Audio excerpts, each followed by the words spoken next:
All right. Hi, everyone. My name is Claudia Wenger. I'm a special education teacher. I'm also a behavior analyst, and I developed and manage adult programs.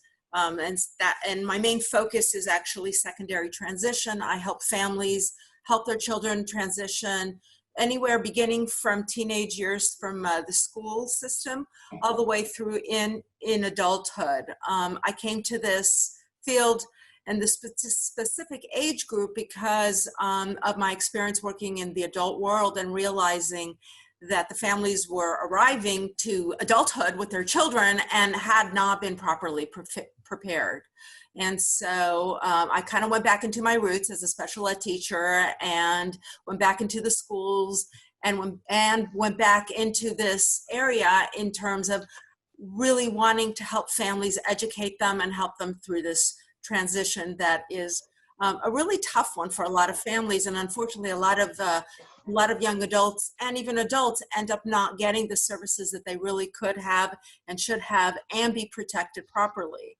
So that's really my mission, and based on that mission I actually created something called the Secondary Transition Checklist, which is a full checklist that lists all the things that one would want to do to help their child through that process. And I do start somewhere around the age of 13 if your child's going to graduate with a diploma, or 15 years old if your child is not. And this really goes all the way through into adulthood. So even if you have a child who's already beyond the education, there are still things that you can do and may want to look out for. So if you're interested in getting a copy and you don't already have it, please feel free to go to my website. It's claudiacares.com.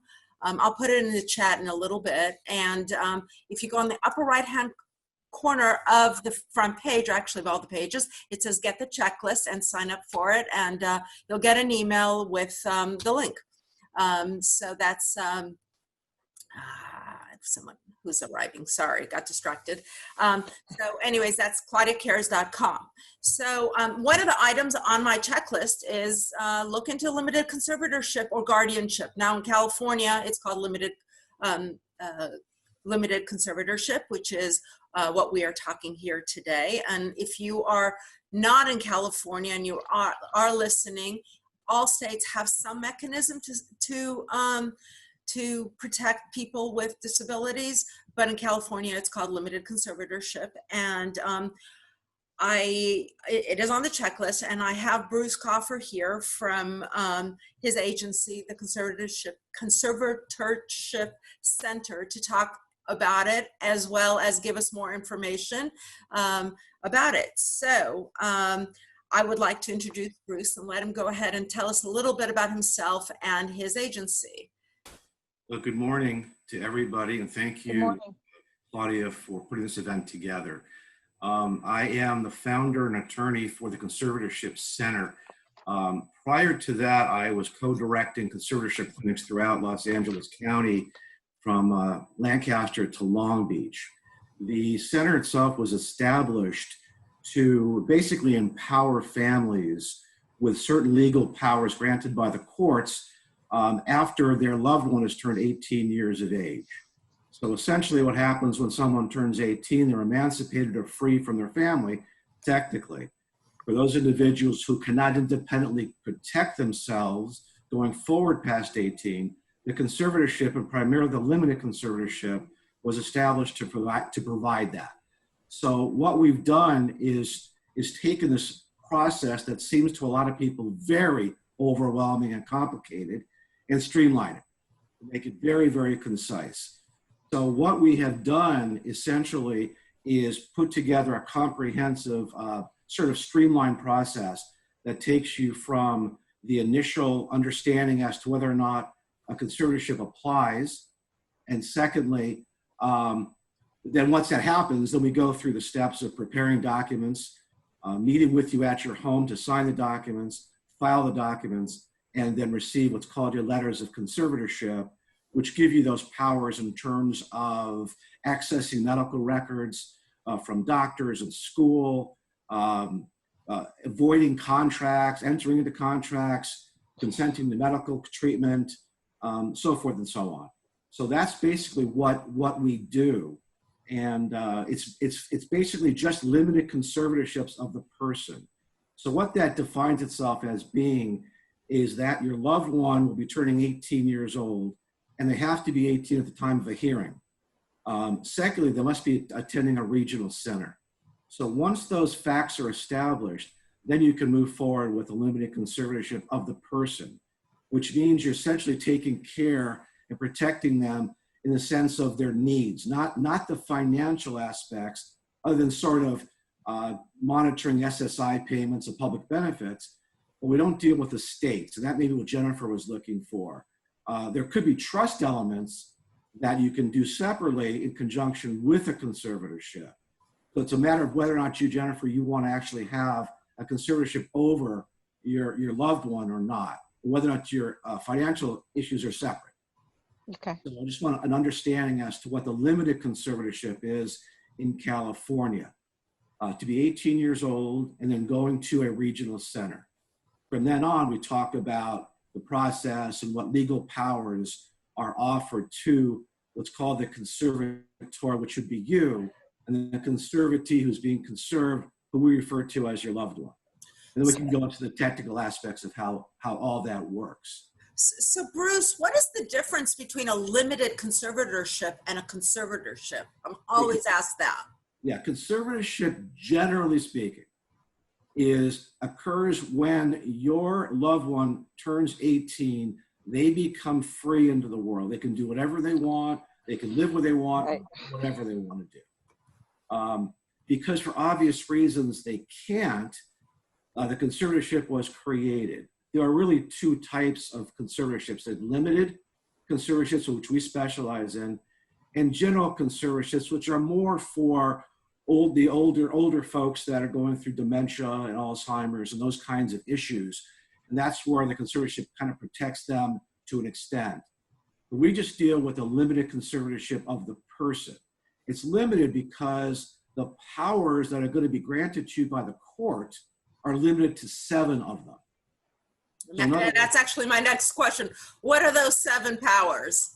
Right. So when the petition is submitted to the court, you're actually going to list, we're going to list for you, the powers we suggest you take, which are all 7.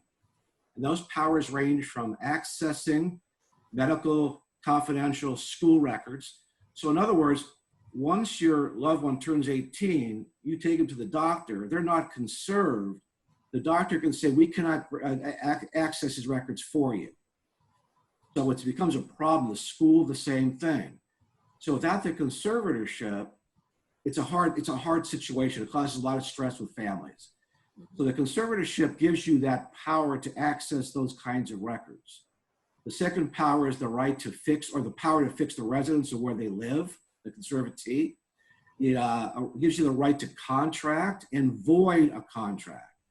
So what happens if your loved one were to somehow get a credit card obligation, you've now got the right under the conservatorship, the legal power to void that contract.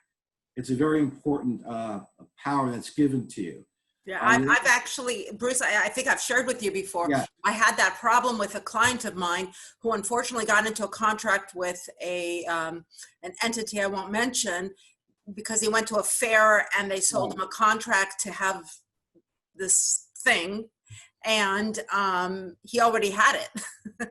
Right. And so they kept sending him bills, and of course, as we all know, when you don't pay a bill, the bill grows and grows. And the only way he was able to get rid of it actually was because his mother had that power and was able to write an email, a letter, and it went away. Right, and ultimately, you're going to have that right, which you wouldn't otherwise have, because that credit card company or whomever can sue your loved one directly. So without you intervening with this power that you now have, it's very difficult to unwind that. Right. So in addition to that power, you've got the consent to medical treatment or withhold medical treatment.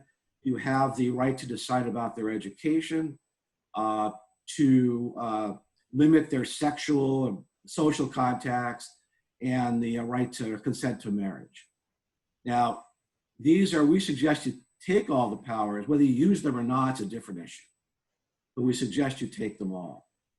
One of the biggest issues that comes around is that somehow the limited conservatorship takes away the rights of your loved one. It does not do that. It preserves all their rights, from the right to receive mail, to vote, to change attorneys, to whatever they want to do. So they have those rights. They'll always have those rights. Anybody who tells you that by doing a conservatorship they lose their rights is just not correct. In fact, there is a document called the Notice of Conservatee's Rights. I don't know if you can even see this, but it's backwards. But what it does, it's filed with the petition that tells the world publicly that your loved one has rights. So whether or not they have a conservatorship or not, those rights stay in place. So I want everybody to sort of understand that.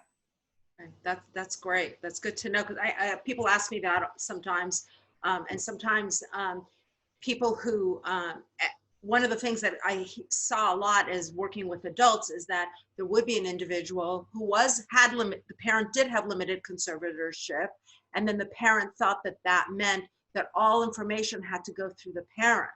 Right. And we would say, no, that your child has their rights, and they can still answer these questions for themselves. Right. Absolutely. Absolutely. So I want to really make that clear. So it goes both ways, in terms of making sure that your child does have the right as well as the protection.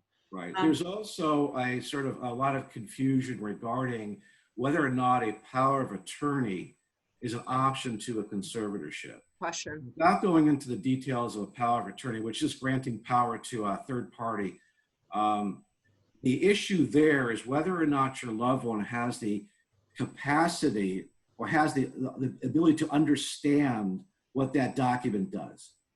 And if it's determined that they don't have the capacity to understand it, to sign it, to know what they're giving away, the court, through a conservatorship petition, will say, since they're unable to execute it, it's not an option to a conservatorship. So I just want to make sure everybody knows that some people are saying, well, you can get a power of attorney, but that's not true if they lack the capacity to understand it and appreciate what it is and what it does. So wait a second, just to clarify. So what happens if you have a power of attorney somehow? Is it possible that someone could come back and say, no, it's not good enough? Yes, what can happen is, let's say it's going out, someone had grandma sign a power of attorney and she lacked the capacity at the time to do that. A family member could come in and basically file an action to terminate that based upon lack of capacity that their grandmother and mother had at the time they signed it. Can they do the same with a limited conservatorship? They can't, no. So a limited conservatorship, once it's granted, nobody can come back and say, oh no, you shouldn't have received it. Right. Now, the difference between a power of attorney and a conservatorship is a power of attorney is a private document between two people. It's not a court-ordered document. The court never sees this document. It's never filed. A limited conservatorship goes through the entire court process. It's a court-ordered document. So if somebody wanted to dispute it, which has never happened in the hundreds of cases that we've done, it's going to be permanent until otherwise terminated by death or something like that. Okay. Which actually brings me to the next question, sort of. So how many conservators can you have? You can have a number of them. The question with co-conservators is really this: unless they're really taking care and part of the daily sort of care and protection of your loved one, they typically really don't act as a conservator in the sense of going to medical appointments and doing some of the things that the primary conservator does. So ultimately, the decision is whether or not you need that person. Now, the big issue is if there is one or two or three co-conservators, which doesn't matter how many there are, if the primary conservator should pass away or become incapacitated, then the whole process for a new conservator starts all over again. So it's not automatic. It's not as if a president dies and the vice president takes over. So it has to be refiled and started from the beginning. So the only advantage really is to have them as co-conservator if, again, they're really actively involved in the process of caretaking. So just that I understand this right. The primary conservator, and then you have a co. If the co passes away or is incapacitated and unable to do their job, the limited conservatorship still stands. Right. But if the person who filed it, the main person, the main conservator, passes away, then the co needs to refile. Exactly. No matter how many there were, if there's 5 or 6 or whatever, Wow. somebody has to refile as the primary petitioner. Well, that seems like a not such a great thing, but I guess it is. But what happens is there's another issue is when you have a co-conservator, once the petition is granted, you become co-conservators in the sense equal powers and rights. So if an issue comes up about your loved one's education, whatever, and you have a dispute within the family, the co-conservator and the conservator, you've got to resolve that, or you've got to go to court. But in most cases, what you're doing is the same thing you've taken care of all these years anyway. Nothing really changes except the legal powers you're granted, as we talked about before.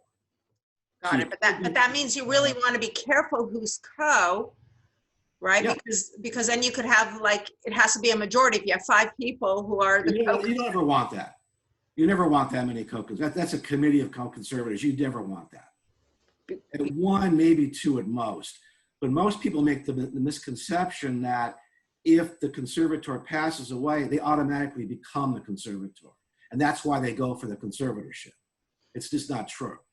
Got it. So, Right. At the bottom. I mean, I can tell you, I have several families who believe that, and what they've done is they've made themselves like the conservator because they're taking care of their child, and then they've made their child the co-conservator just in case. Right. Right. And they don't even realize this. Right.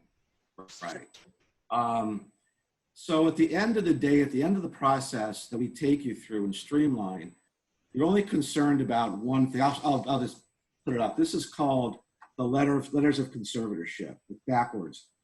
But at the end of the day, all you're concerned about, the only thing you're concerned about is having the petition granted by the court and then awarded the letters of conservatorship.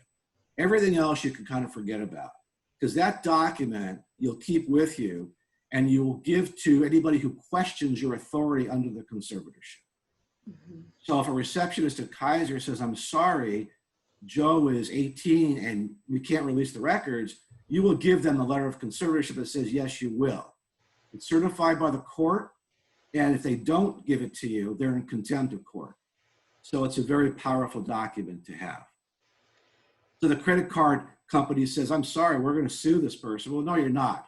I'm going to fax you my letter of conservatorship. You're going to cease and desist, and we're going to take care of this right now. So it's a very powerful document to have. It reduces some stress to the challenges of caregiving as we see it.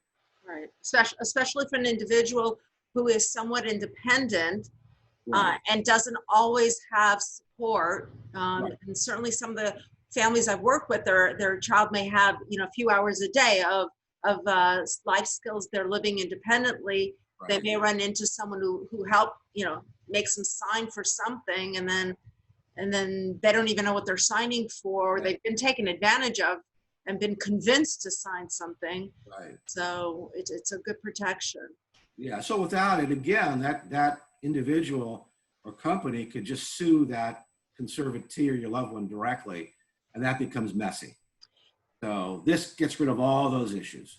So Bruce, could you go through the process of, like, when a client wants to work with you, how you go about working with them? And actually, maybe you can highlight how you deal with it now with COVID, since that's what we're all dealing with. Right. Well, I think we established this to make the whole process streamlined, understandable, and simplified for our families. At the end of the day, you may spend a total not going to court, a total of about maybe an hour and a half with us. So it starts with a questionnaire, a very simple 20-minute questionnaire. It allows us to determine whether or not, in fact, your loved one or the conservatorship would be appropriate under those circumstances. Well, for instance, if they're not going to a regional center, we have to make sure that they're going to be. We have to make sure that they are going to be 18 at the time of the hearing, and so forth. So once we determine that the conservatorship, the limited conservatorship, is appropriate, we begin the process. So we take the questionnaire, we download it into the 15 documents that we have to prepare. We do that. Then what we do, and this is, we're the only ones that do this, only ones that ever will do this, We will meet with you at your home, and we will have you sign those documents. We'll then take the documents, file them for you, and then at that point, you will be informed as to what the court date's going to be. So you'll know all of that. And at that point, all you're going to have to do is show up at court for a 5-minute, basically, appearance, and that's it. You get your letters of conservatorship, which we file for you, and that's what you want. That's the golden ticket at the end of the day. Do you go to court with the family? We have to understand that under limited conservatorship, you are representing yourself. It's called petitioner in pro per. A lot of people think that with a limited conservatorship of the person, you've got to have an attorney and pay $4, $5, $6, $10,000 and those kinds of things. It's not true. We have never had a case declined ever in over 600 cases. All you do essentially is appear there. All your documents have already been looked at by the court. I've never seen one that took more than 5 or 7 minutes. You're just representing yourself. In court, your loved one has their own attorney provided by the county and paid for by the county. They'll represent their interests, and that's pretty much how it works. We do try to show up at every hearing just to make sure you know where to go, and you know it's very overwhelming to go to court, as some may know or have read about or seen. So we try to make that again as easy as we possibly can, particularly for those that can't speak English and so forth and so on. So, you know, just out of curiosity, Bruce, why couldn't somebody just file all these papers all by themselves? Like, why would they need someone like yourself? Because the court's made it impossible. To be as honest as I can, it's extremely complex. You have no templates to work off of. You have nothing online to work off of. You're going to make 100 mistakes, and what's going to happen? You'll file for court, they'll send it back. File, send it back, and you go out of your mind. So it's something that, it's like, again, 15 documents. You wouldn't know where to begin with any of them. And so we've taken this process and just shrunk it and made it very, very streamlined for the families we work with. I would never recommend doing this by yourself. It's just very difficult. I have a few questions here, Bruce, from some of our participants. I'm going to go ahead and ask them if you don't mind. Yeah. So one question was, should you add your, let's say your spouse and your other children as co-conservators? Right. Again, going back to the concept of conservator, we believe that if a co-conservator is going to be appointed, that there's somebody who's actively involved in the sort of day-to-day care of your loved one. They can go to an appointment if you can't. They can go to Social Security if you can't. They can deal with the credit card company. If you're not doing it for that reason, then there's no real other reason to really do it. Because again, if the conservator, the primary petitioner, should God forbid pass away or be incapacitated, the co-conservator has to refile the entire petition. And the reason for that is the court doesn't know who you are. They've already vetted the conservator. They pretty much know who they are, but the court, they just don't know. So just be aware that just having a co-conservator does not guarantee you that you're going to be, it will not allow you to be replaced as a conservator. Okay. So if you really want to have somebody as co-conservator, they should be somebody who's actively involved in the day-to-day sort of care of your loved one. Otherwise, there's no real reason for it.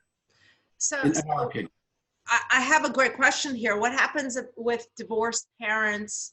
How do you recommend doing this? And happens all the time. Happens all the time. If they're sharing custody, if they're doing all that together, fine. Be a co-conservator. Either one can be the primary or so forth. But the same concept applies.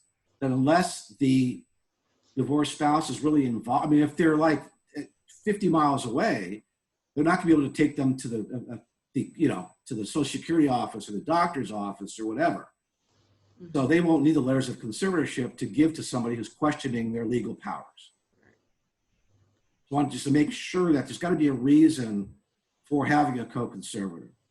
Another good question here is, does the limited conservatorship need to be reviewed periodically? No. The conservator they may every 2 years send somebody to the house, that kind of thing. But it's indefinite, goes on forever until it's otherwise terminated by death, incapacity, death of the conservatee, or the judge somehow makes a determination, which I've never seen happen, to terminate it. So that's basically it. So it's indefinite, it goes on and on. You don't have to worry about it. You don't have to check your files. You don't have to do any of that. And I have a big question here, I think. So who pays for this? For the service? Yeah. You can do it two ways. You can just, just sort of transparent. You can try to do it for free through a clinic that I used to co-direct. Unfortunately, that whole model has become very, very difficult because of the time involved in it. It could take up to a year, maybe more. I don't want to say exactly what's happening in that particular world, but it's very, very difficult. So unless you get it done for free or do it yourself, your options are going to be paying somebody a lot of money or working with a conservatorship center whose whole goal is to make things easy and extremely affordable for our families. Mm-hmm. So without going into more commercials about us, that's sort of how we see the world. Okay. Yeah, because I have some people here who want to know the exact cost, but I think that if you're interested in Bruce's services, shoot him an email. He'll talk to you one-on-one. There's no charge for that. No. We're available to anybody, regardless of fees or whatever, anytime. We want to educate you. We want you to understand what this is about, not be overwhelmed by it or feared by it. So that's something that's very important to us. Okay. If you want to understand fees, I would suggest you call an attorney out there. Go ahead and get various sort of quotes. Then when you come back to us, you'll be very, very pleasantly surprised. That's all I can say. Yeah.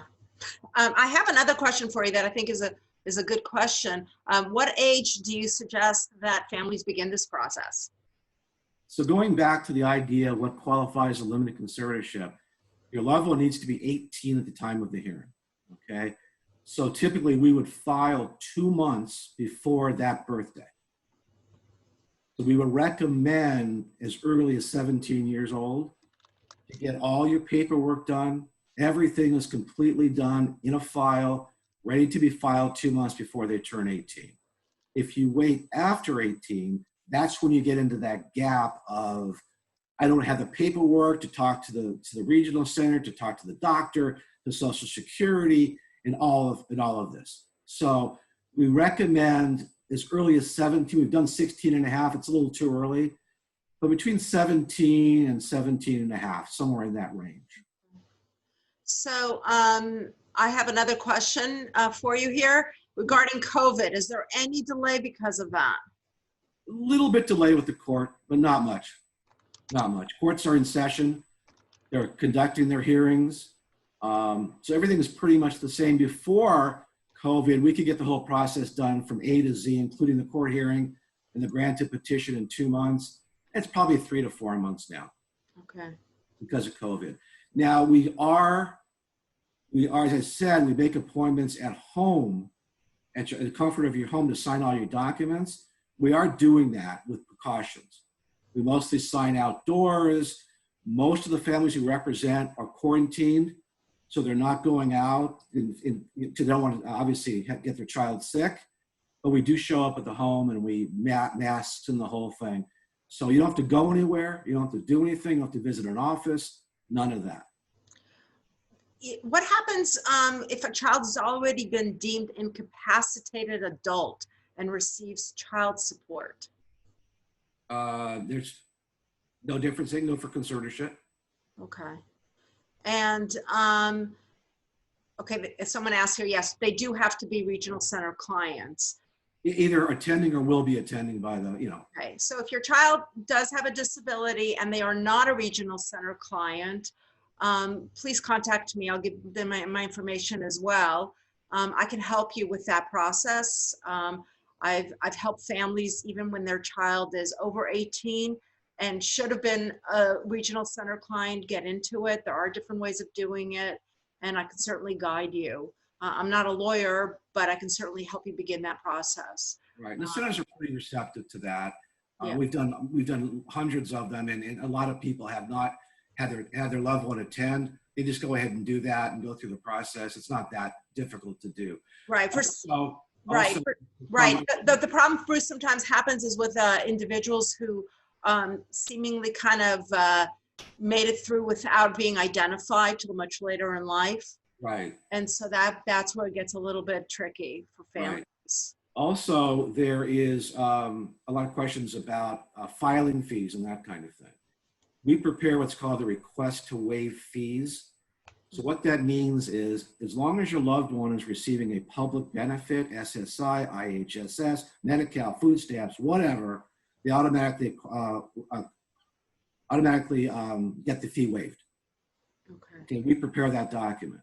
So even those that aren't receiving those benefits, once the process starts, they can then apply, and by the time of the hearing, they'll be able to have their request, that waiver fee waived.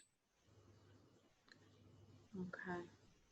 And that fee is about. There's a question here that's kind of interesting. In a divorce situation, can a parent fight for the conservatorship? Yes, they can file a competing petition. I've never seen it in over 600 petitions. I've just never seen it happen. Okay. There's practical reasons for it. You know, you got the primary caregiver, and oftentimes the father is not the primary caregiver. So do they want that responsibility? So I've never seen a competitive petition submitted to the court. Just never seen it. Now they're noticed. So the divorced spouse will be noticed that this hearing is going to be conducted, and they can respond any way they want. Ignore it, file a petition, which they're not going to do. Okay. I have someone here asking about, they just filed for the regional center this week, and they want to know how long it could take to approve. It really depends, and I don't know if right now with COVID it's going to take a little longer. And the reason it depends is it depends on what information you provided, and if they need more information, and whether you get accepted right away or whether they feel they need to meet your child. But I think in the person who, I know this person who she and I have been in contact, I don't think it should take that long. And certainly you can get started on the limited conservatorship information, and probably by the time you're ready for this, right, you'll have the regional center kind of done. I don't think we've ever seen a situation, Claudia, where somebody began the petition process and they didn't make it to the regional center or get their public benefits. I've just never seen it happen. Okay. That's why you want to do this at 17, you want to kind of do it earlier. So all that's done. You don't have to rush. You don't have to do anything. So by the time we file the petition, you're ready to go. You've got everything. You're not rushing around to get public benefits and the regional center and all of that. I have somebody who I'm just going to read it. It says here that they've heard horror stories about conservatorship. They want to know what the downside of having it is. I can't imagine there is anything. What the limited conservatorship does, in the end of the day, it gives the caregiver the right to continue to provide for the care and protection of the loved one after they've turned 18 with these 7 legal powers. There's just no downside to that. So I've never seen one. I can't imagine there is one. The only thing is some rumors around that say they lose their rights, right. That kind of thing, which is just not true. If you learn one thing today, understand one thing, your loved one does not lose their rights. They can the court is very, very, very, very concerned about the welfare of the child, and they do what they can to protect them, and that's why we have a conservatorship. Another good question is the caregiver or the conservator legally responsible for the actions of the conservatee? That's a legal question. There's a gray area with that. It's hard to really respond. It could be yes. It could be yes, because again, you've got the power to contract and these kinds of things. It's never come up. I've never seen it happen, but it's just a mixed question, actually. I would say probably not. Certainly the conservatee does not have any legal obligation because now they're conserved. And the powers now rest with the conservator. Now, criminal acts, something like that, I've never seen it, but that could be an issue if a conservatee were to do something illegal. what would happen at that point. So it's just a gray area. Okay. So if somebody has a power of attorney, do they also need a limited conservatorship? Well, again, the power of attorney works to basically deals with more financial matters. It's a private document. So it's not recorded with the court. There's no court hearing, so forth. Again, the issue, as we talked about before, is did the person who conveyed or granted the power to the other person have the intellectual capacity to understand what they were signing, what it was, what it did, and so forth. So if it's challenged at some point and someone says, well, here's a doctor report that says they were incapacitated at the time they signed, it's going to be terminated. So that's the key to it. If on the other hand, they had the capacity, then the court's going to take a look at the fact that they signed a power of attorney and may not give you the conservatorship. Because what the court looks for in a limited conservatorship are there options to the limited conservatorship. And one of those is the power of attorney. So in the petition itself, if they don't have the capacity, we say right in there, unable to execute the power of attorney, the court sees that, understands that the power of attorney would not work. Mm-hmm. But if you already have one, it makes it a little more difficult to get the conservatorship. A lot of people just don't have both. Okay. Because you're not going to have the powers, the legal powers granted to you in a conservatorship that you're going to be able to have in the power of attorney. The legal power to act on their behalf for lawsuits and that kind of thing. It just doesn't work that way. Okay. It's mostly over bank accounts, financial information, that kind of thing. Okay. Just to recap, actually, if there's any other questions, I don't know. I don't see any other ones. I think I've answered. If I haven't answered, feel free to put it in again. Just to recap, you, if people are interested in working with you, they should email or call you. Right, and we're there for you no matter what. You have questions, ask the questions. We don't charge for anything. So we want you to be educated. We want you to understand what this is about. You can tell your friends what it's about, so everybody understands the nature of what this limited conservatorship really ultimately does for the caregiver and for your loved one. That's all we're really concerned about. And just, I don't know if everyone here, if they need Spanish speaking. Yes, I have two colleagues that are fluent in Spanish. They're fluent in the conservatorship process, and we can answer questions that way. Okay, great. And is there anything else you would like to add?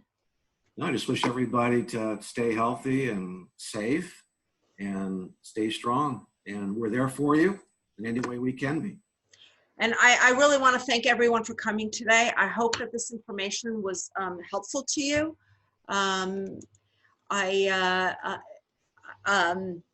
My goal is really to provide families with accurate information to help them make the decisions that best fit their families and what they believe. If you'd like a copy of my checklist, you can find it on my website, claudiacares.com, and it's at the top right-hand side. Just click Get the Checklist. If you have any questions, my email is consulting@claudiacares. I'll put the information in here as well. I have one more question. I don't know if Bruce, you want to take it? Somebody wants you to list the 7 powers. You want me to list them verbally? Sure, why not? I'll even read them. Yes, please. Okay, it's the number 1 is access to confidential records. That includes medical records, school records, anything deemed confidential, you will have the power to access with the limited conservatorship. You've got the power to fix the residence where they live. You have the right to contract on behalf of your loved one or void a contract. You have the power to consent to withhold medical treatment.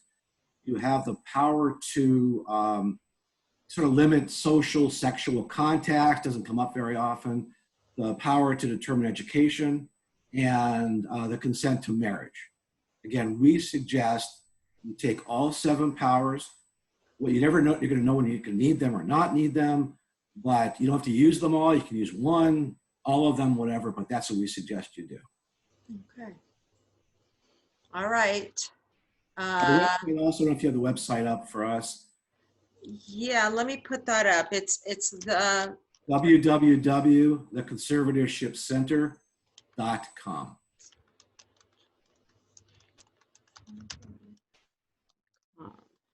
okay. All right. All right, thank you everybody for coming. We really appreciate it. And hopefully you got the information that is helpful to you for today. If you have any other questions, feel free to reach out either to Bruce or myself. We'd love to help you out. Excuse me, I have a question. Email everybody. Yes. Can a person please repeat the service that automatically waive the fee for the conservatorship? He says something about the SSI. I didn't hear the question. Oh, I think what she's trying to ask you is if the fee for doing the conservatorship is waived if you have SSI. I think it was really more about the court fees. Yeah, let me clear that up. Yeah. They're really two fees. One is the fee to file the documents. That's like $1,000 or something, $1,200. If you have, your loved one has public benefits, SSI, IHSS, whatever, that fee is waived. Okay, so you don't pay a penny. And that's been 100% of the situations for us. No one's ever paid a filing fee. Our fee is something that is paid to us. There are situations in which that can be also refunded under certain programs that Claudia may know, but that we give receipts to everybody, and I understand that a lot of them are getting reimbursements for the fee. Yeah, I actually could talk more see about that under self-determination program, actually. So if you have self-determination program and as your person-centered planner who's creating your person-centered plan does their spending plan, they could actually put this in and get it refunded under self-determination. And the regional center will help you with any refund available to you. Yeah. So there might be other ways as well through the regional center, but that definitely under self-determination, it could be done. I could see that for sure. Any other questions? Thank you for the information. All right. Thank you so much for coming. We really appreciate it. And hope to see you soon. Yeah, just stay well out there, okay? Thank you for this information. I truly appreciate it. Well, a great pleasure. Thank Thank you for your time.